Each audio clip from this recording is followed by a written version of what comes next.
कमी हो गई है ज़माने में किताबें पढ़ने वालों की, वरना धूल से धुंधली न होती महक किताबों की। नमस्कार, मैं तेजस्विता। रील्स और वीडियो फॉर्मेट के इस दौर में लोगों ने किताबें पढ़ना छोड़ दिया है, पर जो पढ़ने के शौकीन हैं वो भी प्रतिष्ठित लेखकों के प्रतिष्ठित रचनाओं से अछूते रह जाते हैं। महानगरों में अच्छी किताबें और मनचाही किताबें मिलना तो फिर भी संभव है, लेकिन छोटे गांव और कस्बों में अच्छी किताबें और मनचाही किताबें ढूंढना जैसे रेगिस्तान में पानी ढूंढने जैसा है। ऐसे ही पाठकों को किताबों से जोड़ने के लिए उत्तर प्रदेश के गोरखपुर जिले के एक छोटे से कस्बे बड़हलगंज में खुली है जनता लाइब्रेरी। जनता लाइब्रेरी गांव और कस्बे के बच्चे, बड़े, बूढ़ों को साहित्य और किताबों से जोड़ने का एक अभियान चला रही है। TNN 24 की सीरीज छोटे छोटे शहरों से कि आज इस कड़ी में हमारे मेहमान हैं जनता लाइब्रेरी के संस्थापक एडवोकेट प्रणव द्विवेदी शुभम। नमस्कार प्रणव जी। सबसे पहले मेरा ये सवाल है कि जैसे कि नाम से ही ज्ञात है जनता लाइब्रेरी, कि ये लाइब्रेरी जनता के लिए है। बिल्कुल। लेकिन ये जनता के लिए लाइब्रेरी कैसे है, ये आप हमें बताइए।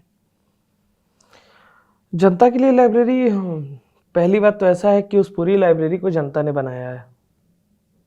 मैं सिर्फ उसका एक माध्यम हूँ, क्योंकि किसी को आगे आने होता है, किसी को शुरुआत करनी होती है।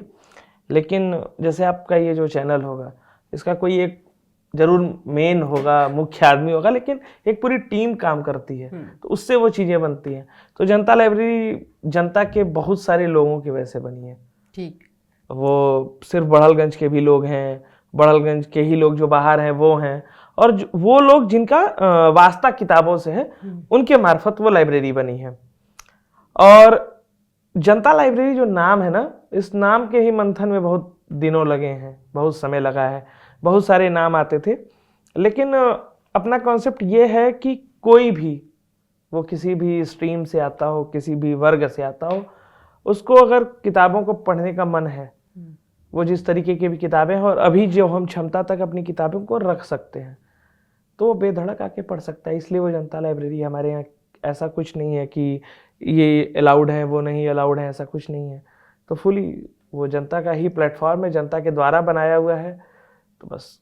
और शायद इसलिए भी उसे हम जनता लाइब्रेरी कहते हैं, क्योंकि बाकी लाइब्रेरीज अगर हम देखें तो वहाँ पे एक सब्सक्रिप्शन का मॉडल चलता है जी, कि आप सब्सक्रिप्शन मॉडल में आप जाइए, उसका महीने के आप सब्सक्रिप्शन लीजिए, फिर जाके आप घंटों पढ़िए। पर आपकी जनता लाइब्रेरी इससे अलग कैसे है?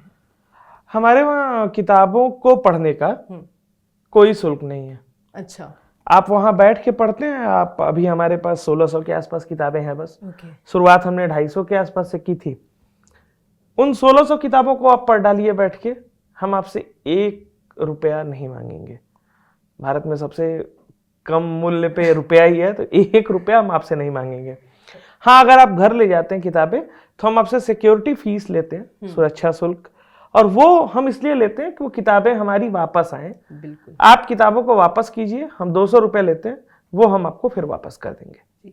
जैसे कि आपने बताया कि ये निःशुल्क होते हैं जी, पर खर्च आप एक लाइब्रेरी को चलाने के लिए, अगर मैं कहूँ कि सफाई का शुल्क और बिजली, ये सारी चीज़ों का प्रबंध कैसे करते हैं? ये खर्च को आप वहन कैसे करते हैं? जब तक लाइब्रेरी सिर्फ और सिर्फ बुक की लाइब्रेरी थी, जहाँ सिर्फ किताबें थी, लोग पढ़ते थे, तब तक हमारी एक छोटी सी टीम है, वो उसको मैनेज करती थी। अब हमने उसी के साथ, जैसे चीज़ों को क्या होता है ना, कि आपको वक्त के साथ लेके चलना होता है। अब आप लाइब्रेरी जब कहोगे ना, किसी के भी मन में वो किताबों वाली अलमारियां सजी हुई नहीं याद आती हैं। अब क्या है कि हम वर्तमान में भारत की राजधानी में बैठे हुए हैं, और यहीं से उसके उस ट्रेंड की शुरुआत हुई थी। अब लाइब्रेरीज का मतलब ये हो गया है कि एक ऐसी जगह जहां पर जो कॉम्पिटिटिव स्टूडेंट्स हैं वो तैयारी करते हैं, उनको एक वातावरण मिलता है। वर्तमान युग में सब कुछ डिजिटल है, तो एक इंटरनेट पूरी प्रोवाइड रहे, पूरी तरीके से गतिशील अवस्था में, और एक उचित वातावरण। तो हमने ग्रामीण क्षेत्र में, हालांकि कोविड के बाद ही हमारे यहाँ लाइब्रेरी शुरू हुई थी जी, तो कोविड के बाद बहुत सारे ऐसे विद्यार्थी थे जो बाहर रहते थे पढ़ाई के लिए, और उनकी ऐसी स्थिति हुई कि वो फिर बाहर नहीं जा सके। तो सबसे पहले हमारी निगाह में वो आए, उनकी आवश्यकता दिखी, तो हमने पहले लाइब्रेरी के साथ 10 एक सीट का जो कॉम्पिटिटिव स्टूडेंट्स की लाइब्रेरी होती है जिसमें वो प्रिपरेशन करते हैं, हमने वो शुरू किया। आज वो 40 संख्या है, 40 सीट है, और उसी से हमने उनका मात्र शुल्क 400 रुपये रखा हुआ है। अच्छा। महीने का। तो वही वो कोऑपरेटिव लाइब्रेरी है पूरी तरीके से, वही 400 जो शुल्क है उन 40 सीटों का, उसी से वो सारे रेंट और सारी चीजें, हाँ उसमें बहुत सारी चीजें इंक्लूडेड है। अच्छा, तो ये जो घटता है कभी अगर थोड़ा बहुत चीजें होती हैं, हम जैसे बहुत सारी चीजें और भी कर रहे होते हैं लाइब्रेरी के साथ, करिकुलर एक्टिविटीज को जोड़े रहते हैं अक्सर, तो वो हमारी जो छोटी सी टीम है 2 4 5 लोगों की सक्रिय रूप से वो उसका निर्वहन कर लेती है। तो क्या जहाँ जनता लाइब्रेरी है जिस स्थान पे वो जगह रेंटेड है? जी, किराए पे। ओके, तो आपने बताया कि करीब 1200 किताबें हैं। 1600 1200 से भी अधिक किताबें हैं इनके पास। तो उन किताबों को आप अपने लाइब्रेरी तक पहुंचाते कैसे हैं? क्योंकि कम मूल्य से लेके अधिक मूल्यों वाली भी किताबें हैं आपके पास, प्रतिष्ठित लेखकों की भी कई रचनाएं हैं आपके पास, तो अक्सर उन किताबों के दाम भी उस हिसाब से अधिक होते हैं। जी, मैंने पहले ही कहा कि वो जनता की लाइब्रेरी है। हाँ। और तमाम लोगों के द्वारा लाइब्रेरी बनाई गई है। तो हमने हमेशा लोगों से किताबों का सहयोग मांगा है। अच्छा, कि आप हमारा किताबों से सहयोग कीजिए। अच्छा, ओके। जहाँ से भी आपके लोग जुड़े हुए हैं जनता लाइब्रेरी से, वो आपको किताबें भेजते हैं? जी, अब तो डिजिटल इंडिया है, तो अब सारी चीज़ें ऑनलाइन हैं, तो किताबें आराम से डोर स्टेप तक पहुँच रही हैं और फिर वहाँ से लाइब्रेरी पहुँच रही हैं। प्रणव जी, वैसे तो आप पेशे से एडवोकेट हैं जी, तो ये सोशल वर्क का रास्ता आपने अचानक कैसे चुन लिया? आज जिस दिन हम ये वीडियो कर रहे हैं उसी दिन मशहूर शायर और हमारे क्षेत्र के गौरव फिराक गोरखपुरी की पुण्यतिथि है। तो वो उनका एक शेर है, मुझे सही से याद तो नहीं आता है, कि ये माना जिंदगी है 4 दिन की, मगर बहुत है ये 4 दिन भी। कुछ इसी तरीके का शेर है, वो लबूलुआ भी यही है। तो बस अपना भी यही है, स्वार्थ है कि अगर 4 दिन की ही जिंदगी है तो हर आदमी चाहता है कि जब नीड्स की हायरार्ची थ्योरी पढ़ते हैं तो उसमें एक नीड्स है, स्टीम नीड्स, तो वो हर मनुष्य में होती है। उसको लगता है कि कुछ उसको ऐसा भी ठीक करना चाहिए जिसकी वजह से लोग उसको याद करें। तो बस मरने के बाद औपचारिकता वाला स्वर्गीय न रह जाए। तो बस एक कोशिश है, और वो कोशिश सबसे बड़ी कमियों की वजह से है। उन कमियों से हम गुजरे हुए लोग हैं। हम जिस स्ट्रीम में पढ़ते थे, अगर स्ट्रीम से इतर जाके कोई किताब कभी मांग दो आपके स्कूल की, कॉलेजेस की लाइब्रेरी में, तो आपके ऊपर एक रोक होती है, और उस रोक का खामियाजा बहुत सारे लोगों को भुगतना पड़ता है।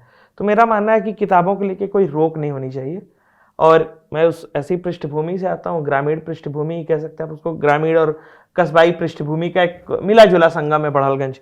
तो उस क्षेत्र में इन चीज़ों की कमी थी, तो बस आगे बढ़ना था। और वो चीज़ें हमने गोरखपुर में अपनी शिक्षा के दौरान महसूस की थी।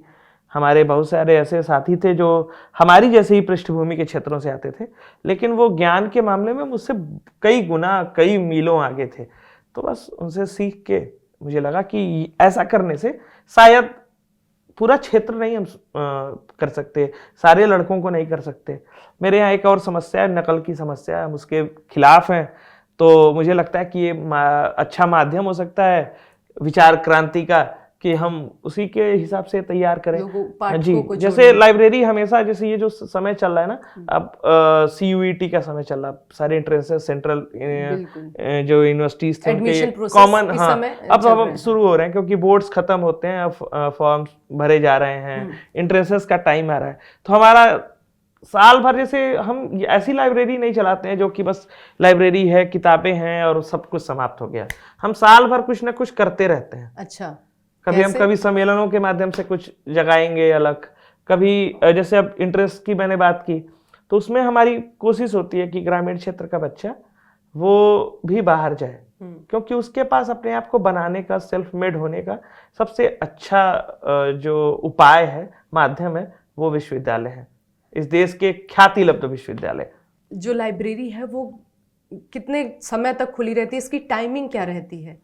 आदर्श टाइमिंग की बात करें तो सुबह 7 बजे से रात के 10 बजे तक है।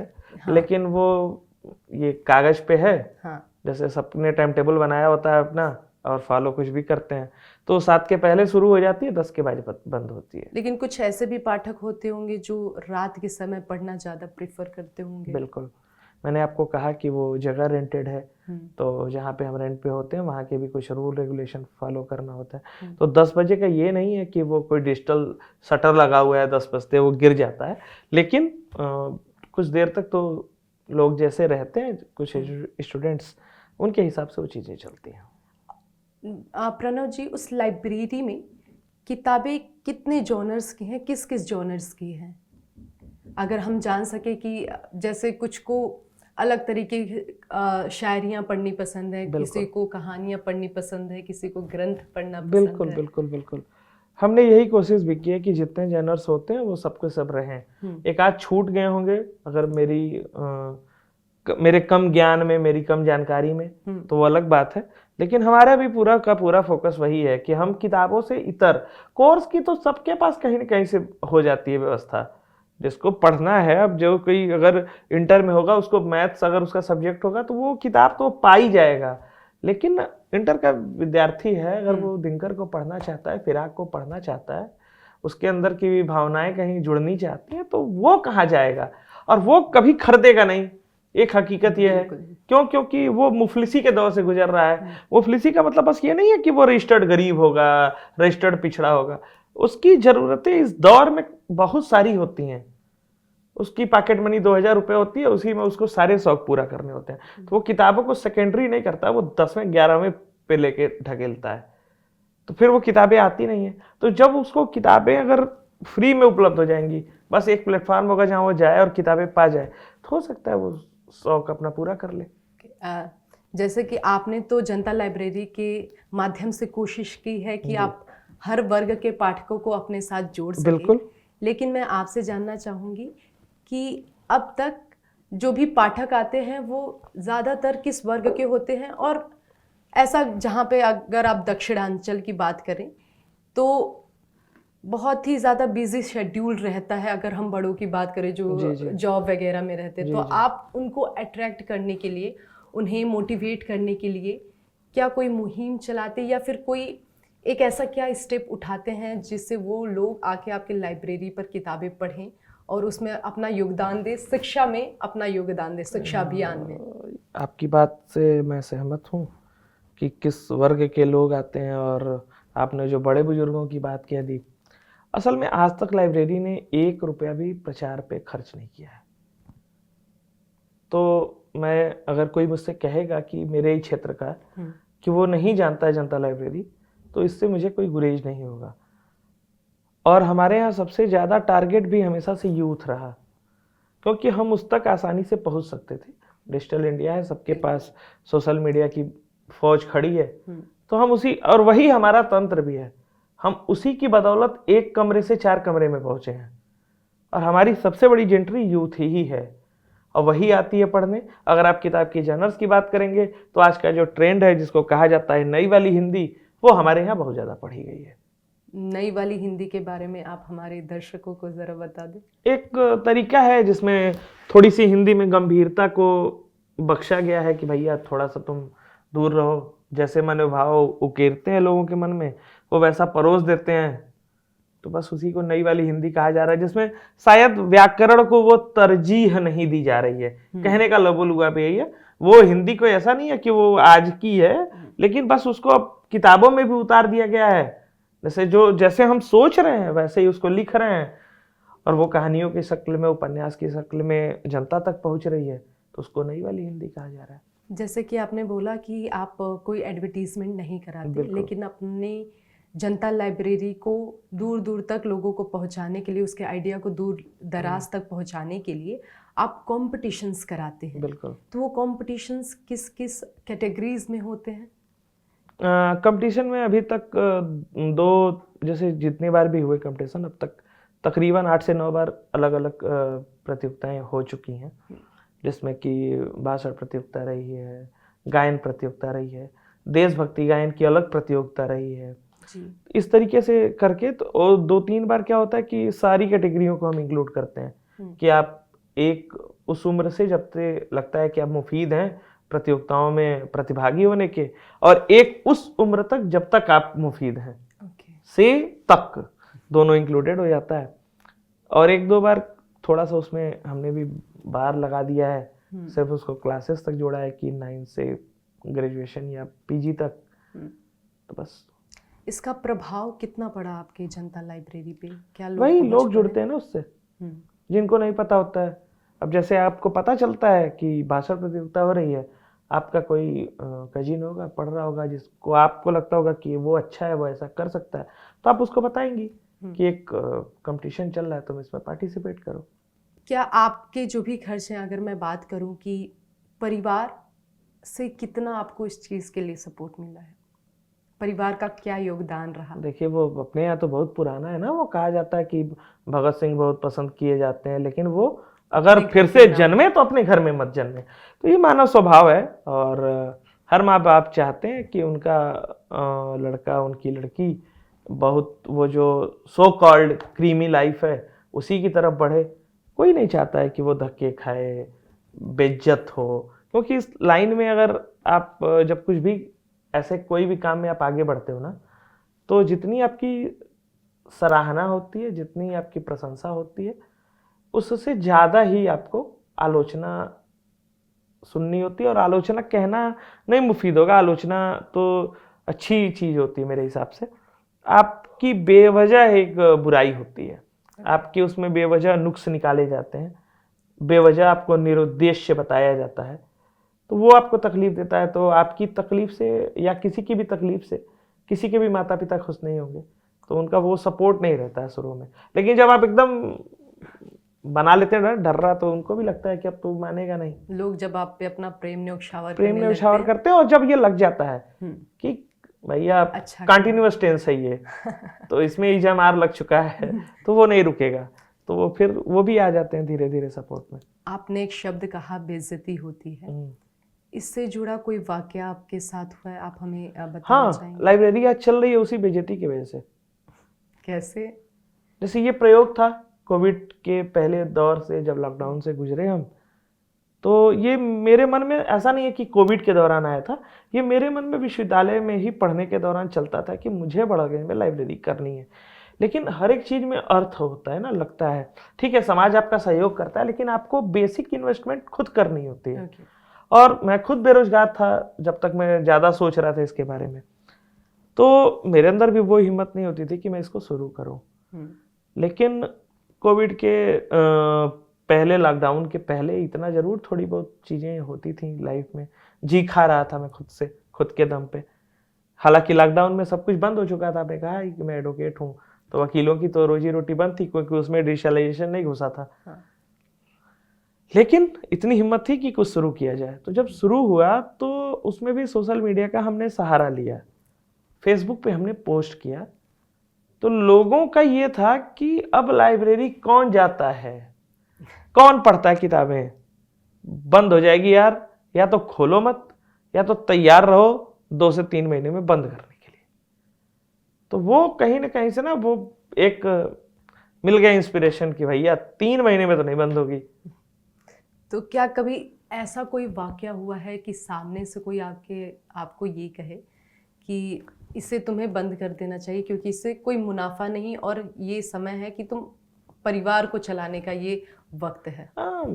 होता है, जैसे वो आपके शुभचिंतक होते हैं, उनका लाइब्रेरी के प्रति कोई दुराग्रह नहीं होता है, उनका हमारे प्रति कोई दुराग्रह नहीं होता है, लेकिन वो भी चाहते हैं कि आप हर तरीके से समृद्ध हों। बिल्कुल। तो जैसे अगर हमारे कोई दर्शक देख रहे हैं जी, वो आप जनता लाइब्रेरी तक अपनी किताबें पहुंचाना चाहते हैं, उससे जुड़ना चाहते हैं, तो वो कैसे जुड़ पाएंगे? आप जनता लाइब्रेरी बड़हलगंज को फेसबुक पे सर्च कर सकते हैं, मुझे व्यक्तिगत रूप से सर्च कर लेंगे तो मैं मिल जाऊंगा आसानी से, हमसे बातचीत हो जाएगी और फिर किताबें आप हमको दे सकते हैं। ओके। या तो आप सीधे जनता लाइब्रेरी बड़हलगंज का फेसबुक पेज है, वहीं आ जाइए। प्रणव जी, अगर मैं एक दबाव की बात करूं तो वो हर एक इंसान पे रहती है, लेकिन अभी जो मैं आपसे पूछ रही हूँ वो आर्थिक दबाव के बारे में है। जी, जनता लाइब्रेरी को मिनिमम अमाउंट या निःशुल्क चलाने में आपको किन आर्थिक दबावों को झेलना पड़ा, और शायद आप इस वक्त भी उससे गुजर रहे होंगे, वो अगर है तो हमें ज़रूर बताएं। दबाव बिल्कुल होता है, हर इंसान के ऊपर होता है, हमारे ऊपर भी आता है वो दबाव। और जैसा मैंने कहा कि फिलहाल जो वो उसका दूसरा पोर्शन है उसकी वजह से वो दबाव थोड़ा कम होता है। लेकिन जैसे अभी मैं यहाँ बैठा हुआ हूँ, विश्व पुस्तक मेला में मैं आया हूँ सिर्फ और सिर्फ इसलिए कि मैं लाइब्रेरी की किताबें ले जा सकूँ। अच्छा। तो एक दबाव, इसलिए वो दबाव उसको कहना ठीक ही है, लेकिन वो दबाव आपकी प्रसन्नता में बदल जाता है जब कोई आपसे ये पढ़ के कहता है कि इस किताब को मैं 3 साल से पढ़ना चाहता था, नहीं पढ़ पा रहा था, मुझे पता चला कि लाइब्रेरी पे किताब है, मैं पढ़ा, मुझे बहुत अच्छा लगा, मुझे कुछ करना नहीं पड़ा, मुझे किताब मिली, मैं पढ़ा और मैं संतुष्ट हूँ। तो उसकी वो संतुष्टि, उसकी वो प्रसन्नता उस दबाव को एकदम काफूर कर देती है। जैसे कि कहा जाता है कि टीचर के पास हमेशा एक ऐसा छात्र होता है जो उसे ताउम्र याद होता है। लाइब्रेरी के मामले में अगर मैं आपसे पूछूं, कोई ऐसा पाठक जो आपको याद हो कि हाँ ये पाठक। हमने रीडर ऑफ द मंथ चलाया है कुछ महीने। अच्छा, उसके बारे में ज़रूर बताएं। जी जी जी, वो रीडर ऑफ द मंथ चलाया है कुछ महीने। तो उसमें एक पाठक है और वो फिलहाल हमारी लाइब्रेरी को संभालते भी हैं। जैसे मैं तो भाई पेशे से अधिवक्ता हूँ, तो वो एक बहुत ही उम्दा विद्यार्थी है, पहले बात तो होनहार, और उसने 1 महीने में 16 किताबें पढ़ी थी। 16 किताबें? हाँ। तो जैसे ठीक है कि वो 16 किताबों में भी ना मैक्सिमम मैंने नहीं पढ़ी थी, वो ऐसी किताबें थी। जैसे मैं बहुत प्रिफर नहीं करता हूँ इंग्लिश की किताबों को, लेकिन मुझे लगा कि ये गलत दावा कर रहा है 16 किताबें पढ़ के। तो मैं उसको क्रॉस चेक करना चाहता था कि भाई 16 किताबें महीने में ख़त्म करना बहुत आसान नहीं लग रहा है। तो जब मैंने अंदर की कुछ चीज़ों को जानबूझ के पढ़ा, कुछ देर मैंने होमवर्क किया और फिर उन किताबों पर उससे बातचीत की, तो जिस कॉन्फिडेंस और सारी चीज़ से उसने मुझे उन किताबों के बारे में बताया, जैसे आप उसको कह सकते हो रिव्यू दिया, तो वो लगा कि ये बहुत ही उम्दा चीज़ है। तो वो नहीं भूलता है। और किसी भी ऐसी जगहों के लिए पहली सफलता वो बहुत यादगार होती है। तो अभी हमने रिसेंटली एक विद्यार्थी के रूप में सफलता प्राप्त की है, वो यूपीएसआई उत्तर प्रदेश में, जो जिसको बड़े सामान्य भाषाओं में दरोगा कहते हैं। तो हमने एक दरोगा जनता लाइब्रेरी से अमित शर्मा के रूप में दिया है। तो वो लाइब्रेरी के लिए गर्व का विषय है। तो वो ये दोनों मुझे आजीवन कम से कम नहीं भूलेंगे। बाकी छोटी छोटी ऐसी बहुत सारी कहानियां हैं, ऐसी घरों की कहानियां हैं, उन लड़के लड़कियों की कहानियां हैं जिनके लिए मुझे लगता है कि लाइब्रेरी वरदान साबित होगी। आपकी सबसे पसंदीदा किताब, आप किस तरीके की किताबें पढ़ते हैं, एक तो ये जी। दूसरा सवाल ये कि अपने ही लाइब्रेरी में सबसे जो किताब आपके दिल के बहुत करीब हो। लाइब्रेरी जब से शुरू हुई तो किताबों का पढ़ना मेरे लिए भी थोड़ा ज़्यादा बढ़ा तब से। पहले भी थोड़ा बहुत था लेकिन ठीक था औरों की तुलना में, और मुझसे और बेहतर भी लोग थे। लेकिन लाइब्रेरी के बाद ये होता है ना कि आपका भी एक कंफर्ट जोन तैयार हो जाता है, आपके पास किताबें होती हैं, चाहते हैं तो आप पढ़ लेते हैं। लेकिन जो किताब मुझे लाइब्रेरी, अच्छा मैं सबसे ज़्यादा अगर जो पढ़ना चाहता हूँ मैं आपको बता सकता हूँ, मैं राजनेताओं से जुड़े किस्से पढ़ना चाहता हूँ, उनसे जुड़ी कहानियाँ, किताब जो भी मिल जाए, आत्मकथाएं, तो वो मैं खूब मन से पढ़ना चाहता हूँ। लेकिन जिस किताब को मैंने कई दफ़े पढ़ा है वो चंद्रशेखर जी देश के प्रधानमंत्री रहे, उनकी किताब है जीवन जैसे जिया। उस किताब में हो सकता है कि कोई पढ़े उसको कुछ ना समझ में आता हो, ना लगे कि क्या है, लेकिन उस किताब से मैंने बहुत कुछ सीखा है।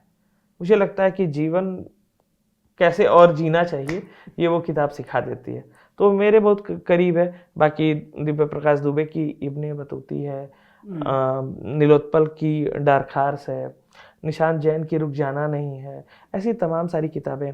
संस्कृति के 4 अध्याय मैंने नहीं पढ़ी थी लाइब्रेरी के पहले, अच्छा। बाद में पढ़ा, वो बहुत शानदार है। और गुनाहों के देवता तो हम जिस दौर से होके आते हैं उसके लिए वो अनिवार्य अंग है, तो पहले भी पढ़ा, बाद में भी पढ़ी, तो लाइब्रेरी की सब यादगार किताबों में से एक हो जाती हैं। ऐसी बातों में एक किताब मुझे याद आती है, शायद उसका कुछ शीर्षक मैं थोड़ा सा भूल रहा हूँ। हाँ। लेकिन वैलेंटाइन करके वो शीर्षक है, और वैलेंटाइन से एकदम उसको शुद्ध रूप से आप रोमांस की किताब मत समझ लीजिएगा। लेकिन उस किताब में ना खुद के सच को उजागर करने के को लेके उसको इतने शानदार नाटकीय क्रम में बताया गया है कि वो आपको ये प्रेरक पुंज बनेगी। वो किताब प्रेरणा देती है कि आप अपनी कमियों को अपनों से, खास तौर से अपनों से बेझिझक किसी न किसी रूप में बता सकते हैं। तो ऐसा लगता है। तो उस किताब के बाद से मैंने अपनी कुछ हरकतों के बारे में, कुछ आदतों के बारे में अपने अभिन्नों के सामने मैंने शेयर किया। तो मुझे लगता था कि अगर ऐसी चीज़ें पहले इंस्पायर की होती तो थोड़ा सा पहले कुछ लाइफ में और सही हुआ होता, थोड़ा बेहतर होता। प्रणव जी, आप हमारे वीडियो के थ्रू जो, क्योंकि अगर हम कहें कि ये समय पाठकों का थोड़ा कम है, रील्स और वीडियो फॉर्मेट का ये समय ज़्यादा है, तो ऐसे लोगों को प्रोत्साहित करने के लिए कि भले ही अगर वो बड़हलगंज के आसपास नहीं है, लेकिन फिर भी देश के अगर किसी भी कोने में है, तो उन्हें आप क्या कहेंगे कि वो ज़रूर किताबों से जुड़े? देखिए क्या है ना कि किताबें आपको जो सबसे ज़्यादा देती हैं, मुझे लगता है, ठीक है वो ज्ञान दे देंगी, तो किताबें अब PDF में भी उपलब्ध हैं, बिल्कुल, लेकिन मुझे लगता है कि किताबें आपको एक ऐसा एब्स्ट्रैक्ट नाउन देती हैं सुकून के रूप में। आप वही चीज़ कंप्यूटर की स्क्रीन पे पढ़ लो और वही चीज़ किताबों में पढ़ लो, मुझे लगता है आपके साथ वो लंबे समय तक रहने वाली होती है। वो आपके साथ एक कनेक्टिविटी तैयार होती है किताबों के मार्फत, एक लगाव तैयार होता है, अपनापन तैयार होता है। DNN 24 के माध्यम से आप उन पाठकों को क्या संदेश देना चाहेंगे, और साथ ही उन युवकों को भी जिनका झुकाव पढ़ाई की तरफ नहीं है, पढ़ने लिखने की तरफ नहीं है, और साथ ही अगर आप कोई अपील जनता लाइब्रेरी के लिए हमारे दर्शकों से करना चाहते हैं? अगर ये मेरी आवाज़ सबसे पहले जनता लाइब्रेरी जो कि बड़हलगंज में है उसके आसपास के लोगों तक पहुंच रही हो, या जो भी लोग जो आज भी किताबों के प्रति समर्पित हैं, उन छात्र छात्राओं के प्रति सोच सकते हैं जो कि एक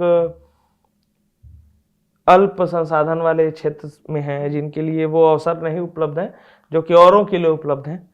तो हमारी कुछ बेसिक सी नीड्स हैं, अगर आप उसमें हमारा सहयोग करेंगे तो हम आपके प्रति सदैव आभारी रहेंगे। जैसे उसमें आप सबसे बेसिक जो नीड है वो किताबों का है। वर्तमान युग डिजिटलाइजेशन का है, हमने वाईफाई वगैरह सब कुछ वहाँ पे किया हुआ है, लेकिन लाइब्रेरी व्यक्तिगत रूप से एक अपना सिस्टम सेट करना चाहती है, कम से कम 2 एक सिस्टम का, जिससे कि जिन लोगों के पास नहीं भी लैपटॉप और ये सारी चीज़ें हो पाती हैं, वो उनका काम न रुके इसकी वजह से। उसके साथ हम और भी कुछ चीज़ें आगे के लिए सोचे हुए, जैसे तमाम अब सब्सक्रिप्शंस होते हैं पढ़ाई लिखाई के भी, चैनल्स के वगैरह, तो वो हम निःशुल्क रूप से लाइब्रेरी के विद्यार्थियों के लिए रखें। तो आप में से जो भी हमारा सहयोग करना चाहेंगे, हम उनके प्रति सदैव आभारी रहेंगे। धन्यवाद जी, धन्यवाद प्रणव जी हमसे जुड़ने के लिए। जी। इस छोटे छोटे शहरों में आज हमारे खास मेहमान थे जनता लाइब्रेरी के संस्थापक प्रणव द्विवेदी। शुभम। धन्यवाद। जो है आपके आसपास, आपके शहर का खास, वो दिखाएगा आपको DNN 24, आपका अपना डिजिटल न्यूज नेटवर्क। तो फिर कीजिए लाइक, सब्सक्राइब और फॉलो।